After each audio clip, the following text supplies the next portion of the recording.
welcome to the Well Body Podcast with me, Samantha Hale. This episode is brought to you by my free Well in 10 book, which is available via my website, thewellbody.co.uk. It includes 3 guided wellness rituals to align mind, body and soul, and you also get in there a roadmap to create your very own wellness ritual as well. So all you need to do to grab yours is head on over to my website, click the subscribe button, and it'll go straight to your inbox. What ways have I received from others recently? How does this make me feel? Today we're looking at the third of the yamas within the 8 limbs of yoga, Astheya. This means non-stealing. It would be so easy to think I have achieved this because I've never stolen anything a day in my life.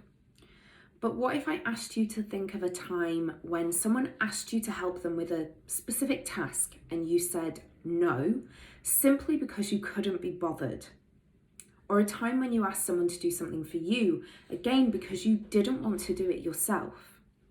We are all guilty of this, and therefore we have stolen someone else's time. Let's think of Astheya in terms of achieving a balance between giving and receiving. Side note here, does anyone else hear the words giving and receiving as if Joey from Friends is saying it? Okay. In all seriousness, are you that person who gives so much of yourself to others and yet you never seem to receive much in return? Well, your observance of Astheya is off, my friend. It's great to be selfless. It's wonderful to be selfless. And to give with no expectation of reciprocation. But if we give too much of ourselves too freely and we receive nothing back in time, it will deplete us. And eventually, I suspect, feelings of resentment can start to bubble away, which can then lead into martyrdom. And no one likes a martyr, do they? So let's get really honest with ourselves. What motivates us to do things for others? Are we coming from a place of love and compassion? We all know the saying, what you give out, you get back tenfold. Therefore, it's pretty important to make sure that when we do things for others, we do so with pure love in our hearts. It's easier said than done, right? Especially if we're caught in a bad mood, for example.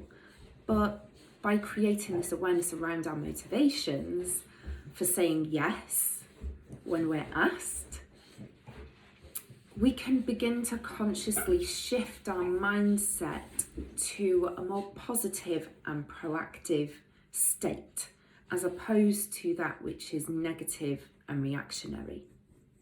Once we accept that what we receive is in direct proportion to what we give out into the world, we can then start to make the necessary changes in order to receive more of what we want into our lives.